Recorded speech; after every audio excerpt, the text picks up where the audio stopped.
आप देख रहे हैं आज की सत्ता। हेलो दोस्तों, क्या हाल है।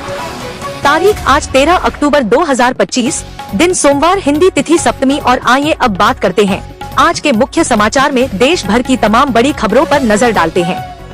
देखिए दोस्तों, एक तो आज ही के दिन भारतीय सिनेमा के कोहिनूर कहे जाने वाले किशोर कुमार ने दुनिया को अलविदा कहा था।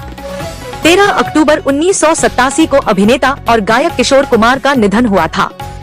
उन्हें शत-शत नमन। और चलिए आगे बढ़ते हैं अब अपन खबरों में। पहली खबर आ रही है देश की राजधानी दिल्ली से चाइना के ग्वांगझू के लिए। इंडिगो की सीधी उड़ान सेवा अगले महीने 10 नवंबर से शुरू होगी। इससे भारत और चीन के बीच व्यापार और पर्यटन के अवसर बढ़ेंगे। कोविड-19 महामारी के बाद से ही दोनों देशों के बीच सीधी उड़ान सेवा बंद थी, तो अभी यह वापस शुरू होने जा रही है।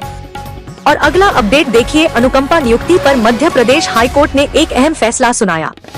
अब ऐसे मामलों में नहीं मिलेगी सरकारी नौकरी। मध्य प्रदेश हाईकोर्ट की पीठ ने एक मामले पर सुनवाई करते हुए यह स्पष्ट कर दिया है कि यदि मृत सरकारी कर्मचारी के परिवार का कोई सदस्य पहले से ही सरकारी सेवा में कार्यरत है, तो ऐसी स्थिति में फिर परिवार के किसी अन्य सदस्य को अनुकंपा नियुक्ति का अधिकार नहीं है। मतलब अगर किसी सरकारी कर्मचारी की कार्यकाल के दौरान मृत्यु हो जाती है और उसी कर्मचारी के परिवार में अगर कोई और सदस्य भी पहले से ही नौकरी में है, तो फिर उस मृत सरकारी कर्मचारी की जगह और किसी को नौकरी नहीं मिलेगी। यह मध्य प्रदेश हाईकोर्ट की पीठ ने एक अहम फैसला सुनाया है 2022 के एक मामले पर सुनवाई करते हुए। चलिए अगली खबर देखिए। उत्तर प्रदेश के मुख्यमंत्री योगी आदित्यनाथ ने कड़ी चेतावनी दी किसान भाई लोगों को और कहा कि पराली जलाने वालों पर भारी जुर्माना लगेगा। उनकी सारी सरकारी योजनाओं की सुविधाएं काट दी जाएगी। अब किसी को बख्शा नहीं जाएगा। यूपी के सीएम योगी आदित्यनाथ ने पराली जलाने वालों के खिलाफ यह सख्त रुख अपनाया है। और बड़ी खबर देखिए, दिल्ली में जैन मंदिर से 50 लाख का सोने का कलश गायब हुआ। सीसीटीवी में कैद हुई चोरी की पूरी वारदात अब जांच की जा रही है। और वहीं खबर देखिए, गुजरात के बोटाद में किसान महाचायत में हिंसा हुई। पुलिस पर भी पथराव देखने को मिला।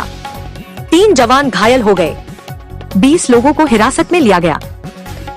गुजरात के बोटाद जिले के हड़द गांव में आम आदमी पार्टी द्वारा यह किसान महाचायत का आयोजन किया गया था और इसी दौरान यह हिंसा हुई जिसमें पथराव देखा गया। चलिए अगला अपडेट आ रहा है। एक रिपोर्ट सामने आ रही है कि भारत ब्रिटेन एफटीए से निर्यात और निवेश दोनों में भारी उछाल देखने को मिलेगा। देश के कपड़ा, जूता और दवा कंपनियों को तगड़ा फायदा मिलेगा। हाल ही में जो भारत और ब्रिटेन के बीच एफडीए यानी फ्री ट्रेड एग्रीमेंट जो हुआ, मुफ्त व्यापार समझौता, तो उससे हमारे देश में निवेश भी बढ़ेगा और देश का एक्सपोर्ट भी बढ़ेगा। यह मार्केट एक्सपर्ट का अनुमान है। और इंडियन रेलवे का एक बड़ा फैसला देखिए। उत्तर प्रदेश के कई शहरों में बनेगी बाईपास रेल लाइन। लोड कम होगा, यात्री ट्रेनों की संख्या भी बढ़ाई जाएगी और इससे यूपी के कई जिलों को फायदा होगा।